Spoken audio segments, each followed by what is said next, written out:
as we hand things over to our table topics master, who has what I'm sure are exciting and even growing questions in her mind right now for us.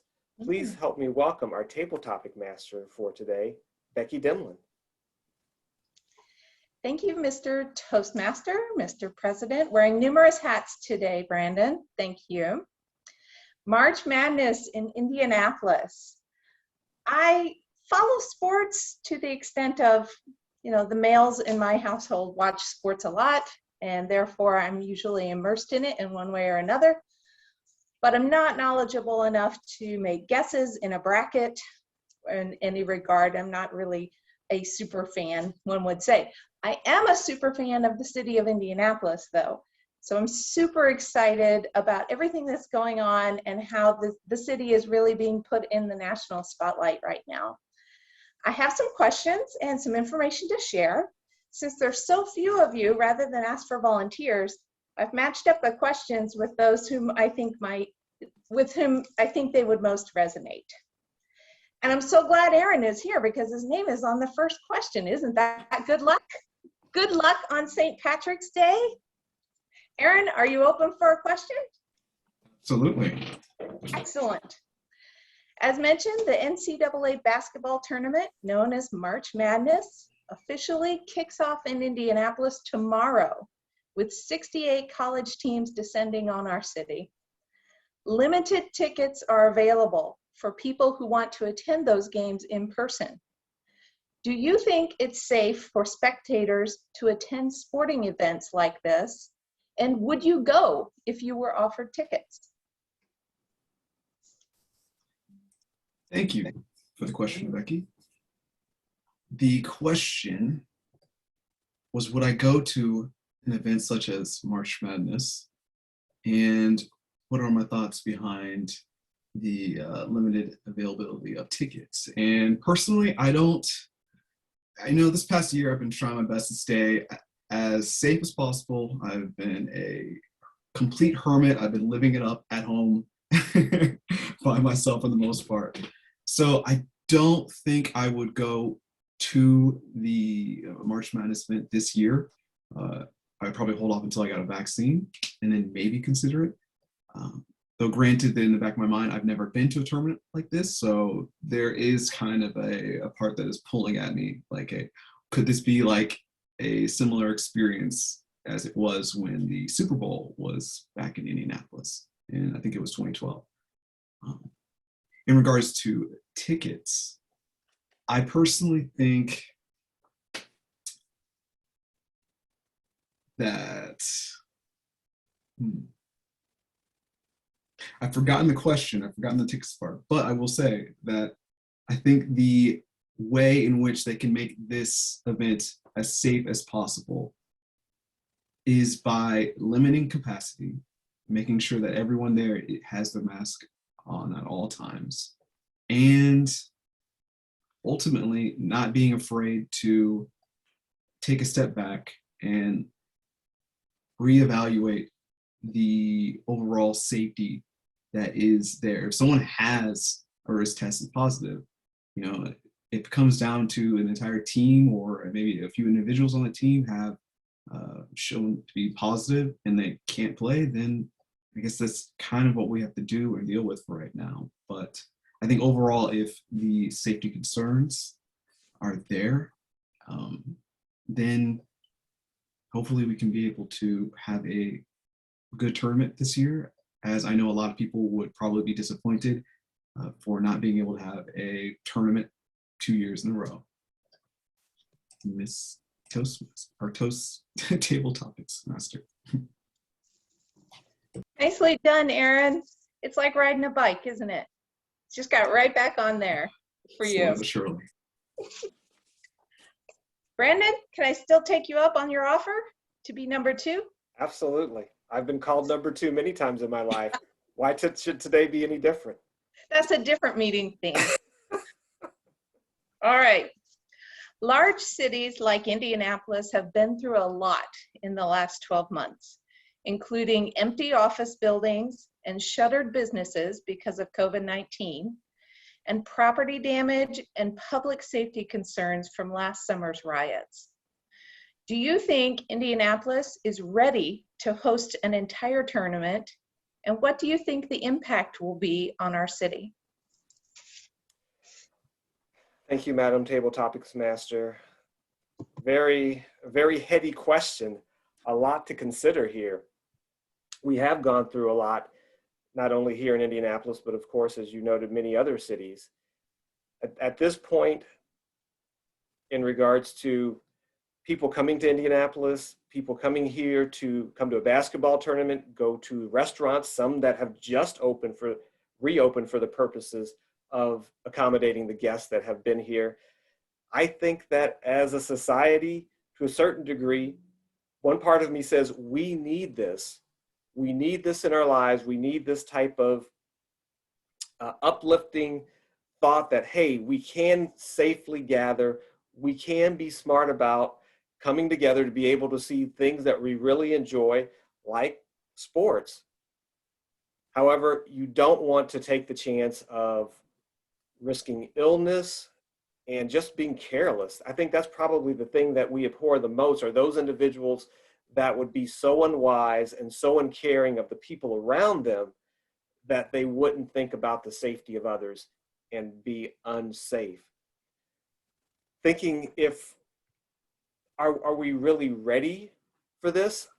I'm not really sure that I can say that we are ready.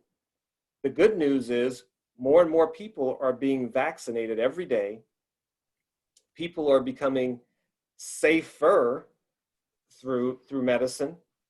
I think that we are to the point where we can take some steps forward, continue to take steps forward, and I believe this is one of those steps. Now, there are other aspects of gathering in large cities that you mentioned. There's still a lot of anger, and there's still a lot of perceptions that things just aren't the way that they should be. I think we have a social issue from that standpoint, and we also have a social issue with gathering. I think these two things are going to have to work themselves out, perhaps separately, but we need both of these parties to come together for both of these things to be better for all of us. Ultimately, I have to say, yes, we need to move forward. I think this is one step to do that, and I believe it's a test to see how we as humans respond to the challenge. Madam Table Topic Master. Nicely done. I think you're ready to pen an editorial, Brandon. Very good. And welcome, Ben. We noticed you snuck in there during Brandon's response. Nice to see you. Kay, you offered to take a question. I have one that I think you might like. Part of Indiana's cultural personality, and certainly a bedrock of the local tourism push, is the idea of Hoosier hospitality. What has been your experience with Hoosier hospitality, and do you believe that it's really a differentiator for our state?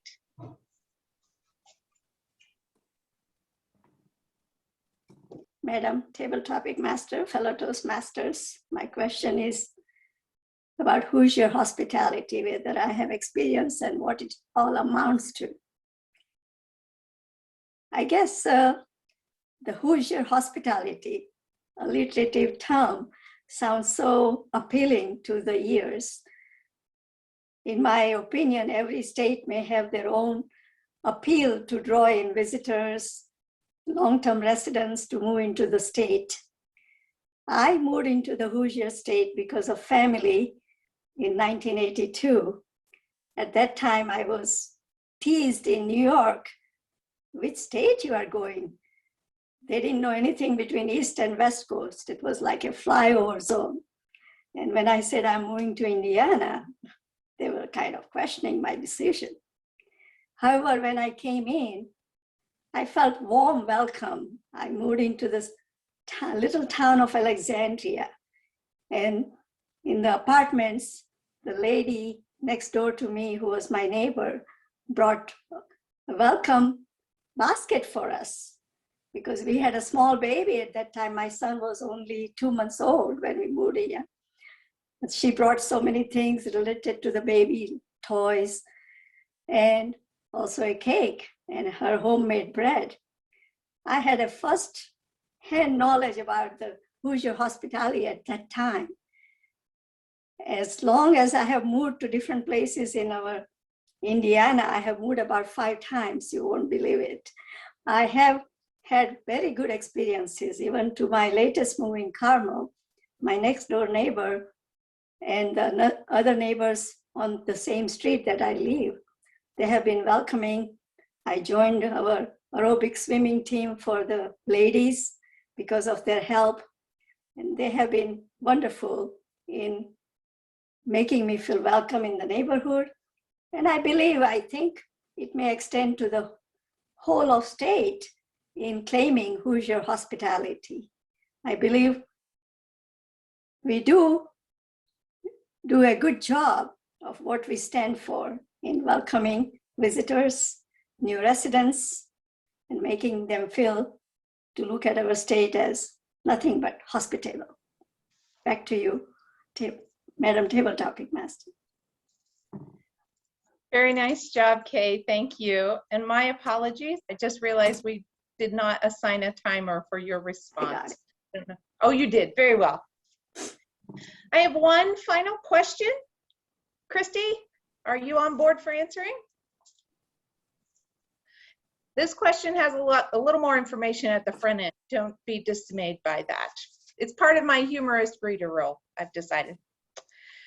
Part of Indy's March Madness celebration is a new series of COVID-safe art and cultural experiences for both visitors and residents to enjoy. The project is called Swish, a celebration of college basketball in Indy, and includes 23 days of outdoor art installations and live performances. Here's the question part. Do you think people are likely to engage with Indy's art scene during March? And would you consider going downtown this month to check out some of the Swish activities? Thank you, Becky, for the question. I had not heard that Indianapolis was doing this. So that's good information to know. I think it actually would encourage me and my husband to get downtown. I have been downtown one time in the past 15 months.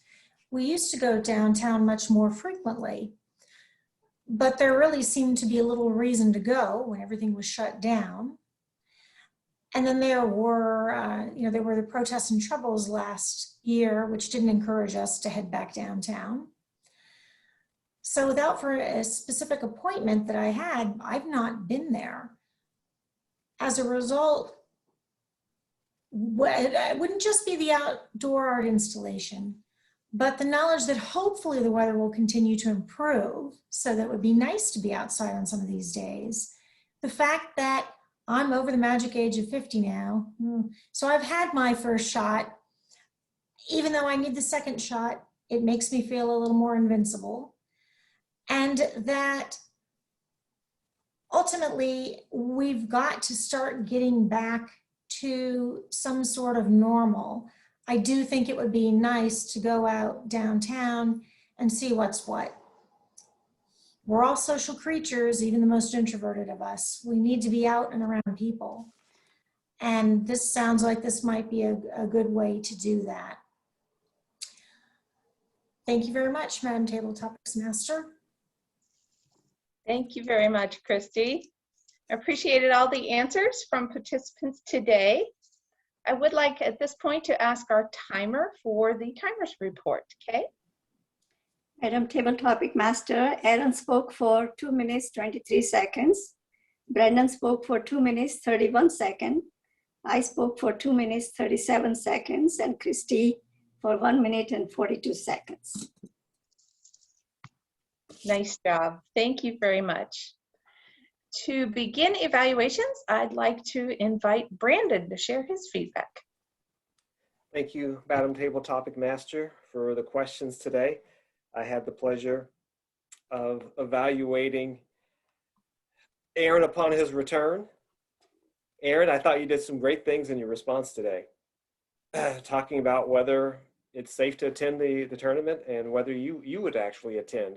Of course, you did the right thing in repeating the question, making sure you understood, and as you started to think about how you would respond to this,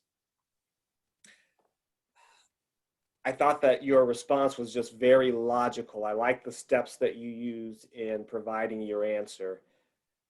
I thought that your answer was very genuine. I think that we could all relate to that. We always talk about knowing your audience, and I think that the audience could relate with the way that you responded. I thought you were very clear in the way that you spoke to your answer. One thing that you did, you started off with "and." The very first word you said was "and." It's amazing how quickly you can get right back in the saddle, but it's also shows that we actually need this. It's good for us. I'd say you also looked away quite a bit when you were responding. And one thing that you did, or a couple of things that you did, one was you were kind of moving around, but then along with that, you were given some great facial expressions, which really gave way to some of what you were saying. It really just added to it. I really liked the gestures that you were making and the facial expressions that you were making. All in all, I thought it was a great response. As I said, it was really genuine and I could really relate to it. Thanks so much for the response. Then I also had the opportunity to evaluate Kay's response on Hoosier hospitality. Of course, repeating the question and commenting on the alliteration there. What I really liked about your speech more than anything is the thing that I like every time we speak is that you told us part of your story yet again, talking about coming to Indiana. And I think this is a common response when you tell someone I'm moving to Indiana, usually their first question is why? I can see it was no different for you as well. I think that as the more that you spoke, the more that you gained steam, the more thoughts that came to you, and you shared those quite well. I liked your verbal variety, your vocal variety as you spoke. One thing that you did, I think we're all do this from time to time, just some of your hand gestures were just right above the camera angle. Just lifting them up a little bit more would be very good. I thought you had great facial gestures as well. And I just really like the story that you told. I enjoyed hearing it. Thank you so much. And I will hand it over to our other evaluator, Lauren. Thanks, Brandon. I had the pleasure of evaluating you for your table topics. You were asked, do you think Indy is ready to host this tournament? And you made a good point of pointing out this is a pretty serious and intense question that you really were challenged with. And I really thought you took on that challenge very well. I thought you made some great points throughout your table topics. I thought you added to that by using great facial expressions and gestures to add to what you were saying.